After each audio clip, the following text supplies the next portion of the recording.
अस्सलामुअलैकुम। उमर एकेडमी में खुशामदीद। उम्मीद है आप सब बिल्कुल खैरियत से होंगे। तो आज हम आपको केमिस्ट्री के 6 चैप्टर स्टेट्स ऑफ मैटर की एक्सप्लेनेशन देंगे।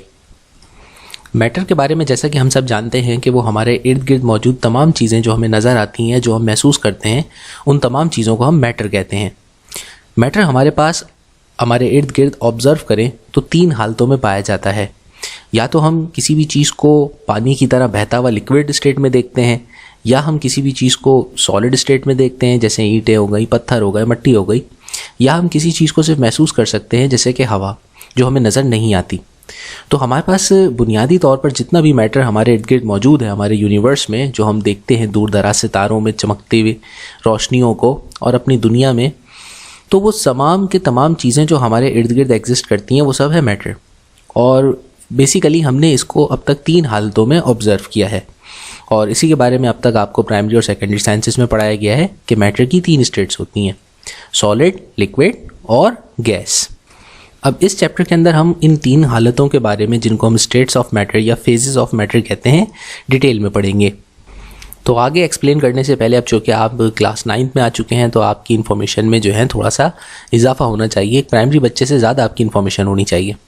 तो हमारी जितनी भी साइंस की जो देसी लोकल किताबें हैं, उन सब में तो हमें मैटर की सिर्फ 3 स्टेट्स के बारे में बताया जाता है, लेकिन इंटरनेशनल साइंस बुक्स जो होती हैं उसमें इस लेवल पर बच्चों को पढ़ाया जाता है कि हमारे पास मैटर की एटलीस्ट 5 हालतें मौजूद हैं। और मैटर जो 5 स्टेट्स में पाया जाता है उनके नाम सॉलिड, लिक्विड, गैस, तो 3 तो मौजूद हैं। चौथी जो होती है उसको हम प्लाज्मा कहते हैं, और जो 5वीं हमारे पास मैटर की स्टेट है वो बॉस-आइंस्टाइन कॉन्डेंसेट कहलाता है। तो आपके सिलेबस में तो फ़िलहाल 3 का जिक्र है, लेकिन जो है मैं चाहता हूँ कि आपको बाकी 2 स्टेट्स जो कि बाकी इंटरनेशनल स्टूडेंट्स पढ़ते हैं उनके बारे में भी थोड़ी सी नो हाउ होनी चाहिए है। भले से पेपर के लिए आप जो है शुरू की 3 स्टेट्स के बारे में याद कीजिएगा। तो मैटर की तीनों जो स्टेट्स होती हैं, सॉलिड हो, लिक्विड हो, या गैस हो, या प्लाज्मा, या बॉस-आइंस्टाइन कॉन्डेंसेट, इनके दरमियान कुछ ना कुछ राब्ता है, क्योंकि सबके सब फंडामेंटल मैटर के पार्टिकल से बने। तो आखिर सोचने की बात है, आखिर ऐसा क्यों होता है कि कुछ चीज़ें सॉलिड में हैं, कुछ चीज़ें लिक्विड में और कुछ चीज़ें गैस में। और हैरत की बात तो ये है कि कुछ चीज़ें ऐसी हैं, बल्कि तमाम चीज़ें ऐसी हैं जो कि हमारे पास इन तीनों हालतों में इंटरकन्वर्ट भी हो सकती हैं।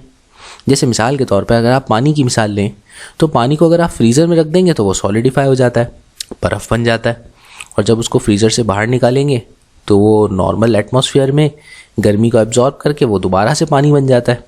और अगर उसे चूल्हे पे रख करके आप और गर्म करेंगे तो वो पानी बॉयल होकर के गैस की सूरत में भाग जाता है।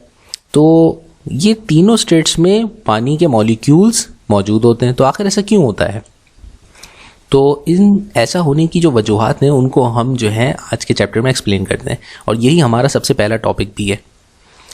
तो सबसे पहले ज़रा थोड़ा डिटेल में देखते हैं कि आखिर इनका फिजिकल जो लेवल होता है एटम्स और मॉलिक्यूल्स का, जो हमने लास्ट चैप्टर में पढ़ा था कि उनके दरमियान इंटरमॉलिक्यूलर और इंट्रामॉलिक्यूलर फोर्सेस होती हैं, जिससे उनके शेप और ओरिएंटेशन डिज़ाइन होता है। तो इसी मॉलिक्यूलर फोर्सेस की वजह से ही हमारे पास जो है एटम्स की कॉम्बिनेशन और उनके दरमियान की स्पेसिंग जो होती है वो डिफाइन होती है, और उसी स्पेसिंग की वजह से वो या तो सॉलिड या लिक्विड या गैसियस स्टेट में पाए जाते हैं। तो सॉलिड स्टेट हमने लास्ट चैप्टर में भी पढ़ा था कि उनके दरमियान जो बॉन्डिंग होती है इंटरमॉलिक्यूलर और इंट्रामॉलिक्यूलर, वो दोनों फोर्सेस जो होती हैं वो काफ़ी ज़्यादा स्ट्रॉन्ग होती हैं। तो जो एटम्स होते हैं सॉलिड्स के, वो बिल्कुल ज़्यादा वाइब्रेट नहीं कर सकते, बहुत ज़्यादा मतलब टू एंड फ्रो मूवमेंट नहीं कर सकते, तो उनके दरमियान एक सॉलिड स्ट्रक्चर बन जाता है, यानी कि उनकी स्पेसिंग कम होने की वजह से एटम बहुत ज़्यादा भिंचे हुए होते हैं, तो वो एक फॉर्मेशन क्रिएट करते हैं जिनको हम सॉलिड्स कहते हैं। और वो एक परफेक्ट ज्योमेट्रिकल शेप के अंदर या क्लोज स्पेसिंग की वजह से जो है जुड़ करके या तो क्रिस्टल्स बनाते हैं या फिर एमॉर्फस सॉलिड्स बनाते हैं। लिक्विड्स के अंदर एटम्स के दरमियान जो स्पेसिंग होती है वो थोड़ी सी ज़्यादा होती है। उस स्पेसिंग की वजह से एटम्स के दरमियान जो लिक्विड का स्टेट होती है वो बिल्कुल एक फ्री फ्लोइंग फ्लूइड की तरह नज़र आती है, कि सॉलिड जो होते हैं वो तो अपनी जगह पे स्टे करते हैं, लेकिन लिक्विड जो होते हैं उनके अंदर जो फ्लूइडिटी होती है, जो उनका जिसको बहाव कहते हैं, वो क्रिएट इसी वजह से होता है कि उनके दरमियान जो मॉलिक्यूल्स होते हैं उनके दरमियान स्पेसेस थोड़े ज़्यादा होते हैं सॉलिड के मुकाबले में, और उनकी इंट्रामॉलिक्यूलर फोर्सेज जो होती हैं वो सॉलिड्स के कंपैरिजन पे वीक होती हैं। उसके बाद हमारे पास जो तीसरी स्टेट आ जाती है जिसको हम कहते हैं गैसियस स्टेट। उसके बाद हमारे पास जो गैसियस स्टेट होती है उसके अंदर वो जो स्पेस होता है वो लिक्विड के मुकाबले में भी बहुत ज़्यादा होता है, जिसकी वजह से उसके पार्टिकल्स के दरमियान स्पेसिंग की वजह से उसका कोई फिजिकल स्ट्रक्चर नहीं होता, कोई डेफिनेट शेप नहीं होता, और ना ही डेफिनेट वॉल्यूम होता है। तो हमें वो गैसेस जो होती हैं बहुत सारी, वो ज़्यादातर जो है नज़र नहीं आती, वो सिर्फ अपने सराउंडिंग में महसूस होती हैं। मैटर की इन तीनों हालतों के दरमियान सॉलिड लिक्विड गैसेस के अंदर जो फिजिकल स्टेट्स में चेंज आता है, उसकी वजह जो होती है वो होती है एनर्जी जनाब। तो जो एनर्जी होती है उसके ज़्यादा या कम होने की वजह से एटम्स के दरमियान का इंट्रा मॉलिक्यूलर फोर्सेस पे भी बड़ा फ़र्क पड़ता है। अगर हम मिसाल के तौर पे पानी की ले लें, जैसे मैंने आपको बताया कि अगर आप उसको फ्रीज़र में रखते हैं तो आप क्या करते हैं, फ्रीज़र उसकी हीट एनर्जी को कम कर देता है पार्टिकल्स की। जब पार्टिकल्स के दरमियान हीट एनर्जी कम हो जाती है तो उनके दरमियान की जो मूवमेंट होती है वो भी रिड्यूस हो जाती है, जिसकी वजह से वो अपना शेप जो होता है लिक्विड से सॉलिड स्टेट में कन्वर्ट कर लेते हैं। लेकिन अगर उसी सब्सटेंस को जिसकी एनर्जी रिड्यूस करके हमने उसको लिक्विड से सॉलिड स्टेट में कन्वर्ट किया है, अगर यही एनर्जी दोबारा से उसको रिगेन करवाई जाए, अगर आप उसको बाहर निकालें और वो एटमॉस्फेयर में एनर्जी एब्जॉर्ब करे, तो वो दोबारा से उस सॉलिड स्टेट से लिक्विड में कन्वर्ट हो जाता है। कुछ सब्सटेंसेस ऐसे होते हैं जो नेचुरली तौर पे किसी खास डेफिनेट स्टेट के अंदर ही पाए जाते हैं। जैसे नमक जो होता है, जब भी क्लोरीन और सोडियम के दरमियान रिएक्शन होता है तो वो जनरली तौर पे उसके जो क्रिस्टल्स बनते हैं वो रूम टेम्परेचर पे वो सॉलिड क्रिस्टल्स की सूरत में पाया जाता है। लेकिन अगर आप उसकी एनर्जी इंक्रीज़ कर दें तो वो एनर्जी ज़्यादा एब्जॉर्ब करके दोबारा से लिक्विड स्टेट में चला जाएगा, और ज़्यादा एनर्जी इंक्रीज़ करें तो वो वेपर्स में कन्वर्ट हो जाएगा। तो आप एनर्जी के गेन और लूज से मुख्तलिफ स्टेट्स के दरमियान मैटर की शिफ्टिंग करवा सकते हैं। इसी थ्योरी को हम काइनेटिक मॉलिक्यूलर थ्योरी भी कहते हैं। तो काइनेटिक मॉलिक्यूलर थ्योरी हमें कहती है कि जो एटम्स होते हैं वो आपस में टोटली कॉन्स्टेंटली हर वक्त वाइब्रेटिंग मोशन के अंदर रहते हैं, यानी मॉलिक्यूल्स जो होते हैं वो कलेक्टिवली एक दूसरे से कॉलिजन कोर्स पर रहते हैं, टकराते रहते हैं और इधर उधर बिखरे रहते हैं। और अगर इनकी दरमियान इस एनर्जी की वजह से ही ये सारी वाइब्रेशन होती है, जितनी ज़्यादा एनर्जी होगी इनके दरमियान उतनी ज़्यादा इनमें वाइब्रेशन क्रिएट होगी और ये टू एंड फ्रो मूवमेंट उतनी ज़्यादा करेंगे। और जितनी ज़्यादा इनके दरमियान रिड्यूस एनर्जी होगी, अब आप खुद अपने ऊपर ही मिसाल लेके देख लें, सर्दियाँ लगती हैं तो मूव करने का दिल नहीं चाहता, बस दिल चाहता है कि एक जगह जमे बैठे रहें। तो इसी तरीके से जब हम एनर्जी रिड्यूस करते हैं एटम्स की तो उनकी भी दरमियान की जो मूवमेंट होती है वो पार्टिकल मूवमेंट बहुत डाउन हो जाती है। इस मूवमेंट के रिडक्शन से ही उनकी फेस चेंज हो जाती है, यानी कि वो सॉलिडिफाई होना शुरू हो जाते हैं। तो बर्फ़ भी इसी तरीके से जमती है हमारे पास, और दूसरे सब्सटेंसेस जैसे हमारे पास लिक्विड नाइट्रोजन जो होती है वो भी इसी तरह से बनती है कि हवा का टेम्परेचर जब बहुत ज़्यादा रिड्यूस कर दिया जाता है, कई 100 माइनस के अंदर चले जाएं, तो वो हवा में मौजूद नाइट्रोजन लिक्विफाइड हो जाती है। और अगर आपने रिवर्स आना हो, यानी कि आपको जो है सॉलिड स्टेट से और आगे की तरफ जाना हो, यानी कि लिक्विड और गैसियस स्टेट में, तो आप एनर्जी रिड्यूस करने के बजाय इंक्रीज़ करेंगे। तो जैसे ही किसी पार्टिकल की एनर्जी इंक्रीज़ होती है तो वो अपने जो फोर्सेस होती हैं इंट्रामॉलिक्यूलर फोर्सेस, उनको जो है वो ब्रेक करके वो easily to and fro move करने की कोशिश करते हैं। मॉलिक्यूल्स एक दूसरे से दूर हो जाते हैं हीट एनर्जी एब्जॉर्ब करके।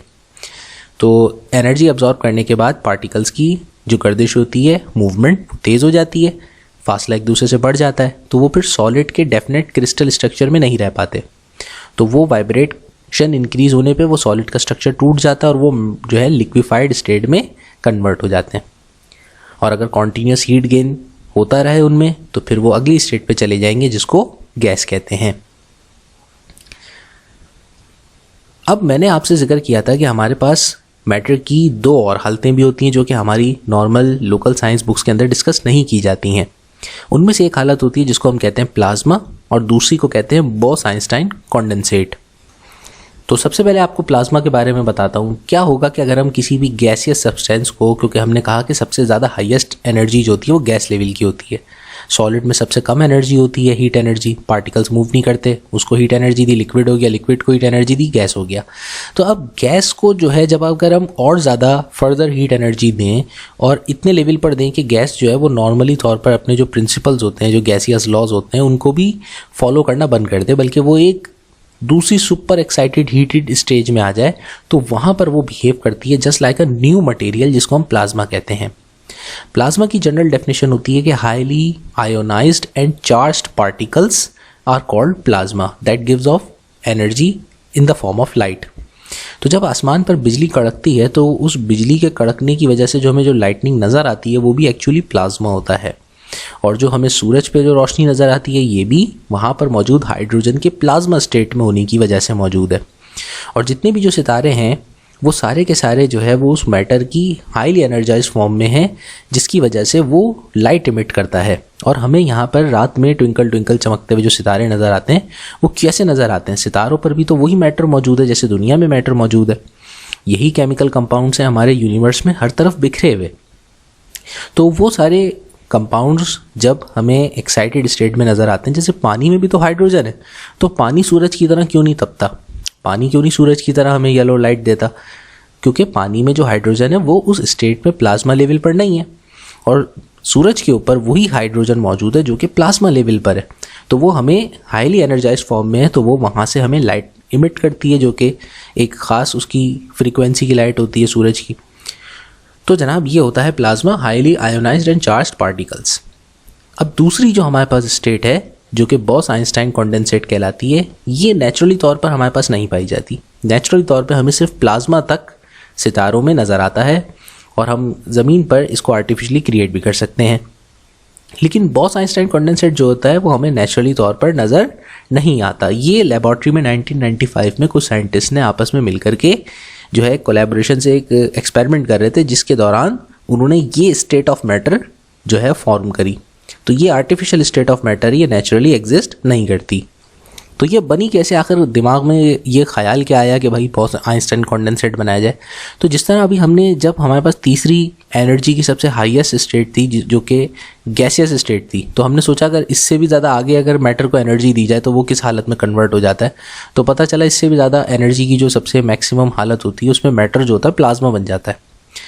फिर इसी तरीके से हमारे दिमाग में क्या होगा कि अगर हम इसकी जो है एनर्जी कम करके बिल्कुल मिनिमम लेवल पे ले आए, इतना मिनिमम कर दें कि जिससे सॉलिड स्टेट में तो एटम्स फिर वाइब्रेट कर रहे होते हैं किसी हद तक, अगर हम उनकी वाइब्रेशन इतनी रिड्यूस कर दें, एनर्जी उनकी हीट एनर्जी इतनी रिड्यूस कर दें कि वो बिल्कुल जहाँ पर हैं वहीं पर उनकी मूवमेंट जो है वो स्टॉप हो जाए, बिल्कुल इतना स्लो छोटे लेवल पर ले आए, तो वो एक्सपेरिमेंट करने के लिए जो है उन्होंने किया ये कि रुबीडियम एक एलिमेंट लिया और उसकी एनर्जी को इतने ज़ीरो लेवल पर लिया है जिसको हम एब्सोल्यूट ज़ीरो कहते हैं।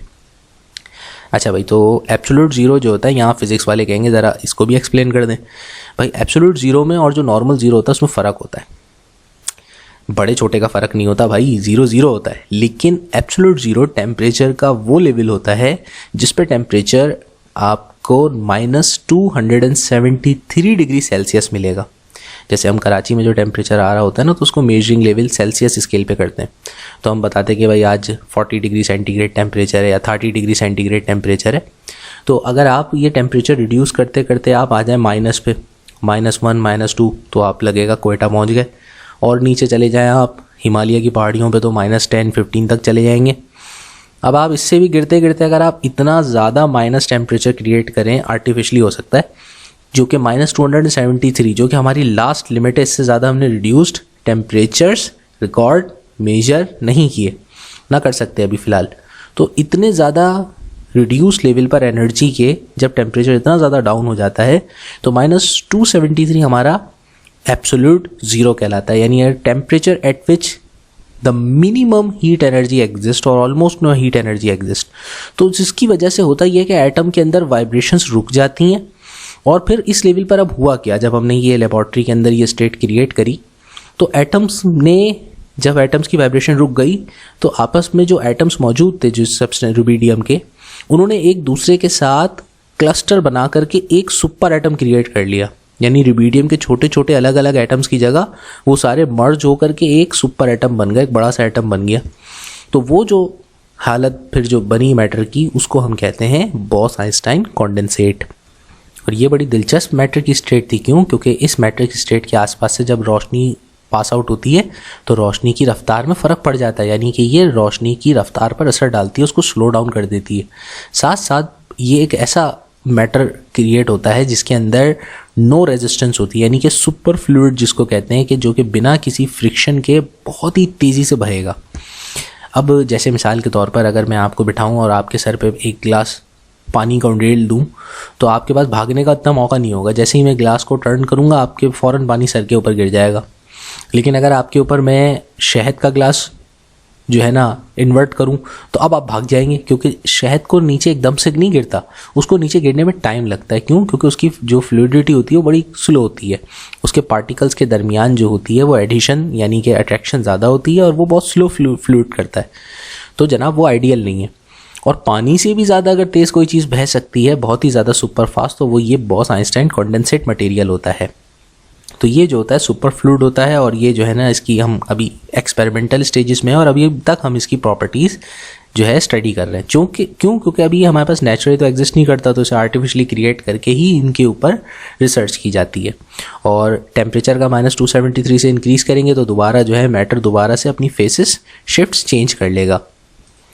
तो जनाब ये आपको सिर्फ जस्ट फॉर इन्फॉर्मेशन कि मैं चाहता था कि आप हमारे बच्चों को भी पता हो कि भाई साइंस कैसी तेज़ी से तरक्की कर रही है, हमारा सिलेबस तो बहुत जो है ना स्लोली अपडेट होता है। तो याद रखें मैटर की हमारे पास नेचुरली तौर पर अगर कोई बात करें तो नेचुरली तौर पे 4 स्टेट्स होती हैं। अब एक स्टेट को हम कहते हैं सॉलिड्स, ठीक है भाई, जो कि बेस लेवल होता है, एटम्स की एनर्जी उसमें जो होती है मिनिमम होती है। फिर अगर उससे हायर एनर्जी की तरफ चले जाएँ तो फिर लिक्विड्स, उससे हायर एनर्जी की तरफ चले जाएँ तो फिर हमारे पास गैसेस, और गैस के बाद जो सुपर हाईली आयोनाइज्ड चार्ज्ड जो एनर्जी लेवल होता है मैटर का, उस पर वो प्लाज्मा की तरह बिहेव करता है। तो ये नेचुरली तौर पे ये वो स्टेट्स हैं जो हम अपने आसपास देखते, महसूस करते हैं और ऑब्जर्व करते हैं। इसके बाद जो 5वीं हालत है जो कि अभी हमने बताया बॉस-आइंस्टाइन कंडेंसेट, वो हमने आर्टिफिशियली तौर पे लेबॉर्ट्री में क्रिएट किया है, वो नेचुरली एग्जिस्ट नहीं करता। उसके बाद हमारे पास अगला जो टॉपिक आता है इस चैप्टर के अंदर वो है चेंजेस ऑफ स्टेट्स, यानी कि मैटर अपनी एक स्टेट से दूसरी स्टेट्स में अपने फेजेस के दरमियान ट्रांसैक्शंस कैसे करता है, कि एक स्टेट से दूसरी स्टेट में कैसे कन्वर्ट हो जाता है। जैसे अभी मैंने बताया कि देखें सारा खेल हीट एनर्जी का है, पार्टिकल्स के दरमियान हीट एनर्जी ज़्यादा या कम होने से उनके दरमियान वाइब्रेशंस या उनकी काइनेटिक मूवमेंट अलग हो जाती है। तो सॉलिड स्टेट पे काइनेटिक मूवमेंट बहुत स्लो होती है और हायर एनर्जी स्टेट्स पे काइनेटिक मूवमेंट ज़्यादा हो जाती है, ठीक है। ये बिल्कुल ऐसे ही जैसे कि आप पॉपकॉर्न लें और जब पॉपकॉर्न को आप देखें वो पॉप कैसे करता है, पट पट करके जब उसको तवे में आप किसी भी बॉक्स में डालते हैं कंटेनर में और पतीली में रख के जब हीट देते हैं तो वो क्या होता है उसके अंदर धड़ धड़ धड़ धड़ उसकी हरकत, काइनेटिक एनर्जी बढ़ जाती है। पॉपकॉर्न से पूछें, वो कह रहा है मेरी जगह आकर के आप बैठ जाओ तो आपकी भी काइनेटिक एनर्जी इंक्रीज हो जाएगी। तो इस तरीके से मैटर एनर्जी एब्जॉर्ब करके एक फेज से दूसरे फेज में शिफ्ट होता है। सॉलिड हीट एनर्जी देंगे तो मेल्ट होगे लिक्विड, लिक्विड से हीट एनर्जी छीन लेंगे तो वापस सॉलिड। इसी तरीके से लिक्विड से गैस में जाना है तो एनर्जी देनी पड़ेगी, गैस से वापस लिक्विड में आना है तो एनर्जी छीननी पड़ेगी यानी रिड्यूस करनी पड़ेगी। अच्छा, यहाँ तो एरो सॉलिड और गैस के दरमियान भी आ रहा है। जी हाँ जनाब, कुछ सब्सटेंसेस ऐसे होते हैं जो जादुई सब्सटेंसेस होते हैं, जिनको जो है ना अक्सर बाबा जी इस्तेमाल करते हैं मुख्तलिफ लोगों को उल्लू और बेवकूफ़ बनाने के लिए। कुछ सब्सटेंसेस हमारे पास उनमें ये खासियत होती है कि वो डायरेक्ट सॉलिड से गैसियस स्टेट में कन्वर्ट हो जाते हैं, और कुछ जो है ना हालतों में गैस से वापस सॉलिडिफाइड स्टेट के अंदर भी मटेरियल कन्वर्ट हो जाता है। तो आगे चल करके हम इसकी डिटेल बताएंगे। तो अब एक एक करके हम ये सारी जितनी भी यहाँ पे डेफिनेशंस लिखी हैं, melting, freezing, condensation, boiling, sublimation और डिपोजिशन, इन चारों फेस ट्रांसफॉर्मेशन को हम आपके सामने एक्सप्लेन करते हैं। तो सबसे पहले मेल्टिंग स्टेट, जैसा कि अभी बताया कि आपके पास अगर सॉलिड बर्फ़ मौजूद हो और उसको आप फ्रीज़र से निकालें और तवे पे रख दें तो वो क्या हो जाएगा, पानी में कन्वर्ट हो जाएगी। तो वो पानी में कन्वर्ट होने के लिए आपकी हीट एनर्जी को एब्जॉर्ब करती है और अपनी स्टेट को चेंज कर लेती है। तो मेल्टिंग पॉइंट की डेफिनेशन यही होती है कि ये वो टेम्परेचर होता है जिसके ऊपर सॉलिड अपनी स्टेट चेंज करके आ जाता है लिक्विड के अंदर। अब मेल्टिंग पॉइंट की जो स्टैंडर्ड डेफिनेशन है, जिसको अक्सर बच्चे रट्टा मारते हैं कि मेल्टिंग पॉइंट जो होता है वो एक ऐसा टेम्परेचर होता है जिसके ऊपर सॉलिड और लिक्विड स्टेट जो होती हैं वो सारी इक्विलिब्रियम स्टेट में पाई जाती हैं। यानी कि टेम्परेचर का वो लेवल जिसके ऊपर सॉलिड और लिक्विड दोनों आपस में कोएग्जिस्ट करते हो उसको हम कहते हैं मेल्टिंग पॉइंट। और जब इस टेम्परेचर पर आप पहुंच जाएं तो आप उसके बाद अगर अपनी सोर्स ऑफ हीट एनर्जी को यानी चूल्हा बंद भी कर दें, आप बर्नर हटा भी दें, तब भी इस पॉइंट से आगे की तरफ जो है थोड़ी देर बाद लिक्विड जितना भी जो सॉलिड मौजूद होता है लिक्विड के अंदर वो सारा खुद ब खुद ट्रांसफॉर्म हो जाता है लिक्विड स्टेट के अंदर। तो याद रखिएगा कि ऐसा टेम्परेचर जिसके ऊपर आपको अगर आपका कोई भी सॉलिड सब्सटेंस है और आप एक्सपेरिमेंट परफॉर्म कर रहे हैं कि उसका मेल्टिंग पॉइंट नोट करना है, तो आप हमेशा उसको इतना मेल्ट कीजिए कि वो 3/4 हिस्सा उसका मेल्ट हो जाए। और जैसे ही 3/4 हिस्से के करीब उसका ज़्यादा मेल्ट हो जाए और तकरीबन हाफ सॉलिड और हाफ लिक्विड बचे, तो फिर उसके बाद आप जो है अपनी हीट सोर्स को रिमूव कर दें, क्योंकि उस वक्त जो हमारे पास सब्सटेंस होता है उसकी इंटरनल एनर्जी इतनी ज़्यादा हो चुकी होती है कि वो रिमेनिंग जो है हाफ रिमेनिंग जो हमारे पास सॉलिड होता है उसको भी लिक्विड स्टेट में कन्वर्ट कर सकता है। तो एक्स्ट्रा एनर्जी प्रोवाइड करने का उसके बाद कोई जो है ना फ़ायदा नहीं होता, उससे आपका मेल्टिंग पॉइंट सही मेजर नहीं होगा। तो याद रखिए कि अगर आपका कोई सब्सटेंस है, आगे हम प्रैक्टिकल भी करेंगे तो उसमें इसी तरह से सिखाते हैं बच्चों को कि हम पहले जो है किसी भी सॉलिड स्टफ़ को उसके साथ थर्मामीटर रख करके उसका जब टेम्परेचर इंक्रीज़ कर रहे होते हैं तो स्लोली इंक्रीज़ करते हैं, और जैसे ही उसकी स्टेट ऐसी हो जाए कि आधा लिक्विड और आधा सॉलिड बचे तो आप उसकी हीट सोर्स को रिमूव कर दें, बर्नर को हटा दें, और फिर उसके बाद उसका टेम्परेचर नोट कर लें। फिर इसी तरीके से थोड़े अरसे बाद जब वो कम्प्लीटली मेल्ट हो जाएगा तो वो आपका मेल्टिंग पॉइंट सही शो करेगा। तो आगे इंशाल्लाह ताला हम आपका एक्सपेरिमेंट भी परफॉर्म करेंगे, तो उस पर आपको जो है प्रैक्टिकली करके दिखाएंगे, ठीक है भाई। उसके बाद नेक्स्ट हमारे पास जो कंसेप्ट है वो ये है कि जब मेल्ट होती है कोई चीज़ तो आप इसी तरीके से किसी मेल्टेड चीज़ को फ्रीज़ भी कर सकते हैं। तो आप उसका टेम्परेचर रिड्यूस करें, इतना रिड्यूस करें कि वो दोबारा से सॉलिडिफाई हो जाए, तो वो आपका फ्रीजिंग पॉइंट कहलाता है। और फ्रीजिंग पॉइंट की अभी आपको डिटेल बता चुके हैं कि एनर्जी रिड्यूस होने की वजह से पार्टिकल्स की मूवमेंट स्लो होने से वो फ्रीज़ हो जाते हैं और दोबारा से अपना स्ट्रक्चर जो होता है उनका सिमट करके एक सॉलिड क्रिस्टल में कन्वर्ट हो जाता है। इसी तरीके से हमारे पास अगला कंसेप्ट जो है वो वेपराइजेशन का है। वेपराइजेशन कहते हैं कि किसी भी लिक्विड स्टेट के अंदर जो पार्टिकल्स होते हैं वो उसकी सरफेस से हमेशा गैसेस में कन्वर्ट होते रहते हैं, क्योंकि हीट एनर्जी तो हमारे पास सराउंडिंग में मौजूद ही होती है। तो हीट एनर्जी एब्जॉर्ब करके कुछ पार्टिकल्स जो होता है वो लिक्विड की सरफेस से जो है गैसेस स्टेट में कन्वर्ट हो जाता है, और ये प्रोसेस 24 आवर्स बैकग्राउंड में चलता रहता है। जैसे अगर आप पेट्रोल ले लें और पेट्रोल की जैसे ही आप किसी बॉटल में लेकर के उस बॉटल का कैप ओपन करके रख दें तो आपको पूरे कमरे में ना पेट्रोल के फ्यूम्स की खुशबू महसूस होगी। वो कैसे महसूस होती है उसी, अब आप कहें कि वो तो लिक्विड हालत में, तो हमें खुशबू कैसे महसूस हो रही है, तो वो इसलिए क्योंकि जो पेट्रोल होता है वो बहुत तेज़ी से जो है वेपराइजेशन करता है, उसका वेपराइजेशन का रेट बहुत ज़्यादा तेज़ है, तो वो तेज़ी से इवेपोरेट होकर के आसपास जो है उसके पार्टिकल्स फैल जाते हैं, तो उसकी स्मेल महसूस होने लगती है। कुछ सब्सटेंसेस में इवेपोरेशन बहुत स्लोली होती है। जब आप कपड़े ऊपर सुखाने के लिए छत पर डालते हैं या कहीं पे भी टांगते हैं तो वो कपड़ों के अंदर जो पानी होता है, जो वेटनेस होती है, वो कहाँ जाती है, कैसे सूख जाते हैं कपड़े, तो वो जो वेपर्स होते हैं उसकी सूरत में वो पानी ट्रांसफॉर्म हो जाता है और कपड़ों में से वो नमी की सूरत में इवेपोरेट होकर के सराउंडिंग की एयर के साथ मिक्स हो जाता है। तो इस तरीके से जो है हमारे पास इवेपोरेशन होती है। तो इवेपोरेशन एक ऐसा प्रोसेस है जो कि कॉन्स्टेंटली एनी टाइम होता रहता है। हाँ, अलबत्ता अगर आप हीट एनर्जी ज़्यादा प्रोवाइड करेंगे तो उससे इसका रेट इंक्रीज़ हो जाएगा। जैसे गर्मियों में कपड़े बहुत जल्दी सूख जाते हैं क्योंकि ज़्यादा हीट एनर्जी होती है, सराउंडिंग में ह्यूमिडिटी कम होती है तो वो तेज़ी से सूख जाएंगे। और सर्दियों में कपड़े सूखने में टाइम इसीलिए लगता है क्योंकि ठंड होती है और सराउंडिंग में ह्यूमिडिटी ज़्यादा होती है। अगर आप टेम्परेचर प्रोवाइड करना शुरू कर दें, जैसे इवेपोरेशन तो होती रहती है लिक्विड की सरफेसेस से, तो एक वक्त आएगा कि ज़्यादा हीट एनर्जी एब्जॉर्ब करके वो लिक्विड जो होता है उसमें से बबलिंग सी आपको नज़र आने लगेगी, जिसको हम उबाल आना कहते हैं। तो वो जो उबाल आ रहा होता है उसको इंग्लिश में हम कहते हैं बॉइलिंग पॉइंट। तो उस बॉइलिंग पॉइंट की वजह से, उस बॉइलिंग की वजह से जो है लिक्विड जो होता है वो बहुत तेज़ी से कन्वर्ट हो रहा होता है गैसियस स्टेट के अंदर। तो ऐसा ही डेफिनेशन जो है बॉइलिंग पॉइंट की, यानी कि जो केमिस्ट्री की स्टैंडर्ड डेफिनेशन है वो ये कहती है कि एक ऐसा टेम्परेचर जिसके ऊपर लिक्विड का जो वेपर प्रेशर है, यानी कि लिक्विड में से जो वेपर्स निकल रहे हैं उनका जो प्रेशर है वो उस प्रेशर के बराबर हो जाए जिस प्रेशर पे एटमॉस्फेयर में पार्टिकल्स मौजूद हैं। तो जब ये दोनों हमारे पास प्रेशर सेम हो जाते हैं तो वो जो लिक्विड होता है वो बॉयल होना शुरू हो जाता है या हमें बॉयल होता हुआ नज़र आता है। अब आप कहेंगे एटमॉस्फेयर में पार्टिकल्स का प्रेशर, कंसेप्ट ये फिजिक्स का है, लेकिन आपको थोड़ा सा यहाँ पे भी हिंट देते हैं कि हमारी जो ज़मीन है उसके इर्द गिर्द एक लेयर है केमिकल्स की, जैसे गैसेस है, वो गैसेस की एक लेयर जो है वो हमारा एटमॉस्फेयर बनाती है। अगर वो एटमॉस्फेयर ना हो तो हम वहाँ सांस ही नहीं ले सकेंगे यहाँ पे ज़मीन पे। जब आप चांद पर जाते हैं तो आप अपना मुंह अपने हेलमेट से बाहर क्यों नहीं निकालते? वहाँ तो ट्रैफिक पुलिस वाला भी नहीं होता, तब भी आप जो है ना वहाँ हेलमेट जो है ना कस के बांध के रखेंगे, कभी उतारेंगे नहीं आप अपना हेलमेट। वो इसलिए क्योंकि आपको पता है अगर आपने चांद पर जाके अपना हेलमेट उतारा और खोपड़ी बाहर निकाली तो उसके बाद जो है ना आपकी इन्ना लिल्लाहि व इन्ना इलैहि राजिऊन हो जाएगी, क्योंकि वहाँ पर चांद के ऊपर एटमॉस्फेयर नहीं है, वहाँ पर वो गैसेस नहीं है जिनको हम सांस ब्रीथिंग के दौरान यूज़ करते हैं, यानी ऑक्सीजन नहीं है और वहाँ पे एटमॉस्फेयर ही नहीं है। इसी तरीके से ज़मीन जो होती है अल्लाह ताला ने उसको, ज़मीन पे जो लाइफ है वो सिर्फ इस वजह से है क्योंकि ये बिल्कुल आइडियल पोजीशन पर है सूरज से, और यहाँ पर एक एटमॉस्फेयर की लेयर है। उस एटमॉस्फेयर की लेयर की वजह से हम यहाँ पर सांस ले सकते हैं आसानी से, हम हेलमेट उतार भी सकते हैं और आसानी से जो है हम यहाँ ऑक्सीजन में ज़िंदा हैं। तो अगर ये ऑक्सीजन नहीं होती, एटमॉस्फेयर नहीं होता तो हम ज़िंदा नहीं रह सकते। अब ये जो हमारे इर्द गिर्द जो एक बहुत भारी भरकम ये जो बादल और हवा का जो दबाव है, जो ज़मीन की ग्रेविटी की वजह से, कि ज़मीन इन सारी चीज़ों को खींच के हमारे ऊपर बांध के रखी हुई है, तो ये जो प्रेशर है कि किस प्रेशर से हमारे ऊपर हवाओं का दबाव मौजूद है, इसको हम एटमॉस्फेरिक प्रेशर कहते हैं।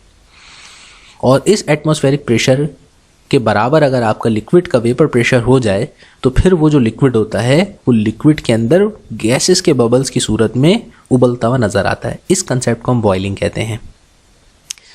और फिज़िक्स पढ़ेंगे तो हम बड़े मज़े के करतब करेंगे कि जैसे आप पानी को बॉईल करते हैं तो बॉइलिंग पॉइंट नॉर्मली तौर पर हमें बच्चों को रट्टा लगा है पानी का, freezing point 0 degree, boiling point 100 degree Celsius. जबकि आपको आगे बताता हूँ कि ये ऐसा ज़रूरी नहीं है। पानी सिर्फ 100 डिग्री सेल्सियस पर बॉयल नहीं होता, पानी 100 से कम डिग्री सेल्सियस पर भी बॉयल हो सकता है। सिर्फ डिपेंड करता है पानी की लोकेशन और पोजीशन के ऊपर। अगर आप एटमॉस्फेरिक प्रेशर को चेंज कर दें तो उससे हमारे पास बॉइलिंग पॉइंट का टेम्परेचर भी चेंज हो जाएगा। यानी अगर लिक्विड के ऊपर जो प्रेशर है, जो दबाव है एटमॉस्फेयर का, अगर वो दबाव आप उसके ऊपर से हटा दें तो आप उसको बहुत कम टेम्परेचर पे भी बॉयल कर सकते हैं। अच्छा भाई, इसके बाद एक बड़ा दिलचस्प हमारा कंसेप्ट है अगला, जिसको हम कहते हैं कंडेंसेशन। कंडेंसेशन ये होता है कि अक्सर आपने गौर किया होगा कि जो आपकी वाटर बॉटल होती है, जो आप स्कूल लेकर के जाते हैं या कहीं पर भी अगर आप देखें कि कोई ठंडा शरबत अगर आप ग्लास में निकालें तो ग्लास के बाहर जो है इस तरीके से एक आपको ड्रॉपलेट्स नज़र आएंगे, यानी कि पसीज नज़र आएगा। तो जैसे आपको स्वेटिंग होती है उसी तरीके से ग्लास को भी स्वेटिंग होती है। तो आखिर ये पानी आता कहाँ से है ग्लास के कॉर्नर्स पे? क्या अंदर का पानी है जो बाहर आता है? अगर अंदर का पानी बाहर आता है तो जब हम रूह अफ़ज़ा शरबत बनाएंगे तो रूह अफ़ज़ा को बाहर आना चाहिए, हैं? पर ऐसा तो नहीं होता कि ग्लास के बाहर रूह अफ़ज़ा आया हो। तो उसका क्या मतलब है? क्या ग्लास टूट गया हमारा? क्या बॉटल में सुराख होते हैं? नहीं जनाब, ऐसा कोई मतलब नहीं है। ये जो हमें यहाँ पर ड्रॉपलेट्स नज़र आते हैं, ये ड्रॉपलेट्स कंडेंसेशन की वजह से बनते हैं। कंडेंसेशन किस बला का नाम है? कंडेंसेशन का मतलब ये है कि जब कभी भी हमारे पास कोई भी गैस कन्वर्ट होती है दोबारा लिक्विड के अंदर, यानी गैस अपनी हीट एनर्जी जो होती है उसे रिलीज़ करके ठंडी हो जाए और ठंडी होकर के किसी सरफेस से टकरा करके उस तरह से ड्रॉपलेट्स बना ले, तो उसे कहते हैं कंडेंसेशन। ये बारिश जो होती है हमारे पास कंडेंसेशन की वजह से तो होती है कि ऊपर जो बादल होते हैं ये वाटर वेपर्स होते हैं, और ये वाटर वेपर्स जब आपस में बादल कंप्रेस होते होते इतने ज़्यादा कंप्रेस हो जाते हैं कि कंडेंसेशन की वजह से इनमें ड्रॉप्स बनने लग जाएं, तो फिर वो पानी जो है वो नीचे गिरना शुरू हो जाता है और बादल कन्वर्ट हो जाता है लिक्विड के अंदर, जिसको हम रेन कहते हैं। तो ये जो हमें नज़र आते हैं ड्रॉपलेट्स, ये कंडेंसेशन की वजह से नज़र आते हैं। इसी तरह से हमारे पास एक अगला कंसेप्ट भी है जो कि बहुत ही दिलचस्प है, कि जिसको हम कहते हैं कंडेंसेशन ये तो हो गया। अगला है डिपोजिशन। तो डिपोजिशन जो होता है वो हमारे पास बड़ा दिलचस्प टॉपिक है। बिल्कुल इसी तरीके से कभी कभी हमारे पास गैस से बजाय इसके कि आप लिक्विड स्टेट में कन्वर्ट हो, डायरेक्ट अगर आप सॉलिड स्टेट में कन्वर्ट हो जाएं तो उसे हम कहते हैं डिपोजिशन। अब आप जो साइबेरिया में चले जाएं या आप नॉर्दर्न एरियाज़ में चले जाएं तो वहाँ आपको देखेंगे कि वहाँ पे शीशे के ऊपर बर्फ़ किस तरह से स्नोफ्लेक्स जमना शुरू हो जाते हैं। तो बर्फ़ के ऊपर स्नोफ्लेक्स कैसे जमते हैं? जब बहुत ज़्यादा ठंडी हवा चल रही होती है, यानी टेम्परेचर बहुत ज़्यादा ड्रॉप आउट होता है, तो हवा में जो पहले से जो पार्टिकल्स मौजूद होते हैं वाटर वेपर्स के, वो सारे के सारे गैसियस स्टेट से डायरेक्टली बिना लिक्विड में कन्वर्ट हुए वो कन्वर्ट हो जाते हैं स्नोफ्लेक्स के अंदर। और इस तरह से हमारे पास बड़ी खूबसूरत सी जो है पिक्चर्स बन जाती हैं। जैसे कि यहाँ फूल के ऊपर देखें, सारे तरफ छोटे छोटे जो है ना बर्फ़ के दाने बने हुए हैं। तो ये सारी स्नोफ्लेक्स जो हमारे शीशों पे जमती हैं या जो फ्लावर्स के ऊपर आ जाती हैं, पौधों के ऊपर, ये सब डिपोजिशन कहलाती हैं। तो डिपोजिशन का मतलब गैसियस फेज से डायरेक्टली सॉलिड फेज में कन्वर्ट होना। इसी तरह हमारे पास अक्सर जो है जो बाबा जी होते हैं वो जादू वगैरह दिखा रहे होते हैं कि कोई जो है ना मटेरियल फेंका उन्होंने और एकदम से धुआं सा भर गया, या जो हमें मूवीज़ में मैजिक वगैरह जो दिखाया जाता है वो सब पीछे साइंस चल रही होती है और साइंस के कंसेप्ट्स होते हैं। कुछ सब्सटेंसेस जिस तरह से हमने कहा कि अभी गैस से आप सॉलिड में कन्वर्ट हो सकते हैं बिना लिक्विड में गए, तो इसी तरीके से हमारे पास कुछ सॉलिड्स भी ऐसे मौजूद हैं जो कि बहुत कम टेम्परेचर पर बिना लिक्विड में कन्वर्ट हुए डायरेक्ट गैस में कन्वर्ट हो जाते हैं। तो ऐसे सब्सटेंसेस जो होते हैं, जैसे आयोडीन एक कॉमन सब्सटेंस है जो हमारे नमक में भी मौजूद होता है, तो उस आयोडीन के भी अंदर यही सलाहियत होती है कि अगर आप उसको थोड़ी सी हीट एनर्जी देंगे तो वो लिक्विड में कन्वर्ट होने के बजाय पर्पल कलर के वेपर्स में कन्वर्ट हो जाएगा। तो जब कभी भी कोई सॉलिड सब्सटेंस डायरेक्ट सॉलिड से गैसियस स्टेट में कन्वर्ट हो जाए तो इसको हम कहते हैं सब्लिमेशन। ठीक है भाई। अब सब्लिमेशन के बाद इस चैप्टर में हमारे पास नेक्स्ट जो कंसेप्ट है वो है डिफ्यूजन का। डिफ्यूजन का मतलब क्या होता है? डिफ्यूजन का मतलब ये होता है कि अक्सर लोग होते हैं वो परफ्यूम लगाते हैं और ऐसा परफ्यूम लगाते हैं कि उनको तो क्या आती होगी, उनके आसपास 4-6 बंदों को जो है ना खुशबू पहुंच रही होती है, तो इतना ज़्यादा परफ्यूम लगा लेते हैं। तो बंदा एक परफ्यूम लगाता है और खुशबू जो होती है पूरे कमरे में महक जाती है। तो ऐसा कैसे होता है? वो ऐसा इसीलिए होता है क्योंकि पार्टिकल्स जो होते हैं वो आपस में एक दूसरे के साथ हाई कंसंट्रेशन से लो कंसंट्रेशन की तरफ ट्रांसफ़र होते हैं। जैसे परफ्यूम की बॉटल के अंदर बहुत सारे पार्टिकल्स एक छोटी सी स्पेस में मौजूद हैं। जैसे ही वो परफ्यूम बॉटल से बाहर आता है तो उसके पार्टिकल्स जो होते हैं खुली फिजा में दूर दूर फैल जाते हैं। इस दूर दूर फैलने को डिफ्यूजन कहा जाता है। यानी किसी भी सब्सटेंस के पार्टिकल्स का मूव करना हाई कंसंट्रेशन से लो कंसंट्रेशन के दरमियान, इसे हम कहते हैं डिफ्यूजन। अगर आप किसी साइकिल के पहिए में से हवा निकालें तो आपको देखें कैसे एक तेज़ी से हवा आवाज़ आती है और उसके बाद जो होता है वो हवा तेज़ी से सराउंडिंग में बिखर जाती है। तो ये भी जो है वो एक डिफ्यूजन की एक मिसाल है। डिफ्यूजन सिर्फ और सिर्फ 2 स्टेट्स के अंदर होती है, एक लिक्विड्स के अंदर और एक हमारे पास गैसेस के अंदर। सॉलिड सब्सटेंसेस डिफ्यूजन क्रिएट नहीं कर सकते, क्यों? क्योंकि उनके पार्टिकल्स तो पहले ही स्ट्रॉन्ग बॉन्डिंग की वजह से आपस में कंप्रेस हुए होते हैं, तो उनके भागने के चांसेस इतने नहीं होते। तो सॉलिड सब्सटेंसेस इतने ज़्यादा डिफ्यूज नहीं हो सकते। सिर्फ वो सॉलिड्स जो सब्लिमेशन करते हैं यानी गैस में कन्वर्ट हो जाते हैं, सिर्फ वो डिफ्यूज़ होते हैं, वरना अदरवाइज डिफ्यूजन सॉलिड्स में नहीं होती। डिफ्यूजन के लिए हमारे पास एक साहब थे जिनका नाम था थॉमस ग्राहम। इन्होंने डिफ्यूजन से रिलेटेड एक लॉ दिया था और वो लॉ ये कहता है आसान ज़बान में कि जितनी भी गैसेस हों जो कि हल्का वज़न रखती हैं वो तेज़ी से डिफ्यूज़ होती हैं, और जो गैसेस भारी वज़न रखती हैं वो भारी गैसेस स्लोली डिफ्यूज़ होती हैं। और जिसका वज़न ज़्यादा होगा जाहिर सी बात है वो गैस ज़्यादा ऊपर तक नहीं उड़ पाएगी, ज़्यादा दूर नहीं डिस्पर्स हो पाएगी, तो वो जो है वो स्लोली डिस्पर्स होती है और डिफ्यूजन उसकी स्लो होती है और ज़्यादातर बॉटम में रहती है। जो गैसेस लाइट होती हैं उनका वज़न कम होता है तो वो नॉर्मली तौर पर ज़्यादा तेज़ी से डिफ्यूज़ होती हैं और जो है एटमॉस्फेयर के ऊपर वाले हिस्सों में फैल जाती हैं। अब इस चैप्टर का लास्ट हमारे पास जो टॉपिक है डिफ्यूजन के बाद वो है ब्राउनियन मूवमेंट। तो ब्राउनियन मूवमेंट जो होती हैं वो एक साइंटिस्ट था रॉबर्ट ब्राउन, जिसने जो है ये ऑब्जर्व किया था कि हमारे पास जो पार्टिकल्स होते हैं वो हैपहैज़र्डली मूव करते रहते हैं। जिस तरह काइनेटिक थ्योरी जो बनी है मैटर की वो भी इसी बिहाफ पर बनी है कि एटम्स के दरमियान जो होते हैं ना हमेशा वो मूवमेंट होती रहती है और वो बिना किसी एक सोची समझी डायरेक्शन में नहीं बल्कि हैपहैज़र्डली मूव करते रहते हैं। तो यही मूवमेंट जो थी वो मिस्टर ब्राउन साहब ने पोलन ग्रेन्स के अंदर ऑब्जर्व करी कि पोलन ग्रेन्स जो होते हैं जो कि पौधों के अंदर होते हैं छोटे छोटे, तो उन्होंने देखा कि वो पोलन ग्रेन्स जो है वो पानी के अंदर कहीं गिरे हुए थे। जब उन्होंने और ज़्यादा उनको रॉबर्ट ब्राउन साहब ने उनको हर चीज़ को बहुत घूर के करीब से देखने का शौक था, तो उन्होंने देखा तो उनको लगा कि ये हरकत कर रहे हैं। और जब उन्होंने उसकी हरकत पे गौर किया तो उन्होंने एक टर्मिनोलॉजी बनाई और उस मूवमेंट को उन्होंने ब्राउनियन मूवमेंट का नाम दिया। तो उन्होंने जो ऑब्जर्व किया वो ये था कि हमारे पास जो पोलन ग्रेन्स थे वो लिक्विड के अंदर हैपहैज़र्डली जिग-जैग इधर उधर भागे जा रहे थे, मूव कर रहे थे।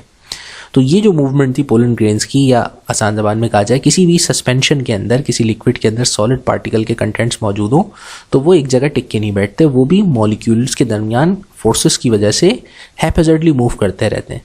तो वो उसकी जो मूवमेंट होती है उस मूवमेंट को टर्मिनोलॉजी दी गई ब्राउनियन मूवमेंट, क्योंकि सबसे पहले रॉबर्ट ब्राउन ने जो मूव की थी इसलिए ये ब्राउनियन मूवमेंट हो गई। तो यहाँ हमारे पास इस चैप्टर का अख्तिताम होता है। तो हमने इस चैप्टर में क्या क्या पढ़ा? हमने ब्राउनियन मूवमेंट के बारे में डिस्कस किया जो हैपहैज़र्ड मूवमेंट है सब्सटेंसेस की, पार्टिकल्स की। इसी तरीके से हमने डिफ्यूजन का जिक्र किया कि डिफ्यूजन का मतलब होता है पार्टिकल्स का इधर उधर फैल जाना, हाई कंसनट्रेशन से लो कंसनट्रेशन में डिस्पर्स हो जाना। जो चीज़ें भारी होती हैं गैसेस के अंदर, ख़ास तौर पे ग्राहम ने ये जो लॉ दिया था ये गैसेस पे अप्लाई होता है कि जो भारी गैस होती है वो बहुत स्लोली डिफ्यूज़ होती है और जो हल्की गैस होती है वो उससे ज़्यादा तेज़ी से डिफ्यूज़ हो जाती है। डिफ्यूजन लिक्विड्स के अंदर भी होती है, लेकिन गैसेस की तरह इतनी ज़्यादा फास्ट नहीं होती, वो स्लो होती है। फिर हमने डिफ्यूजन से पहले आपको बताया था सब्लिमेशन के बारे में, जिसका मतलब होता है कि किसी भी सॉलिड सब्सटेंस से गैसेस स्टेट में डायरेक्टली कन्वर्ट होना सब्लिमेशन कहलाता है।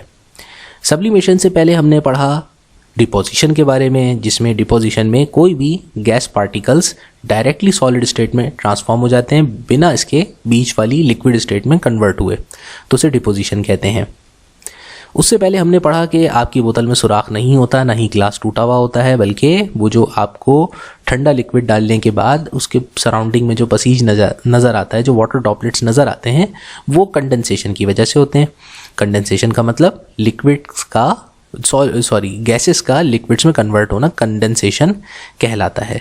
तो हमारे पास जो एयर में वाटर वेपर्स होते हैं वो हीट एनर्जी लूज करके जो है वो जब ठंडे होते हैं तो वो ड्रॉपलेट्स बना लेते हैं।